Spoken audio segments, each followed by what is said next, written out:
Gubernur Aceh Muzakir Manaf atau yang akrab disapa Mualim mengapresiasi kebersamaan dan kekompakan eksekutif dan legislatif pada pembahasan perubahan draft Undang-Undang Nomor 11 Tahun 2006 tentang pemerintahan Aceh.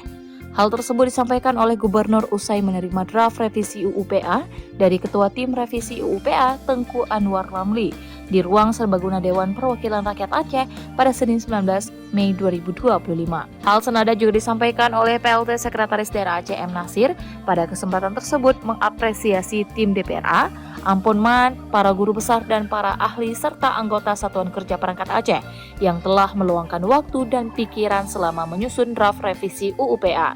Sementara itu, Tengku Anwar dalam kesempatan tersebut menjelaskan pembahasan ini adalah kesepakatan seluruh partai politik, seluruh fraksi di DPRA mengingat minimnya ruang fiskal Aceh karena berkurangnya dana otsus dan akan berakhirnya transfer dana otsus di tahun 2027 mendatang.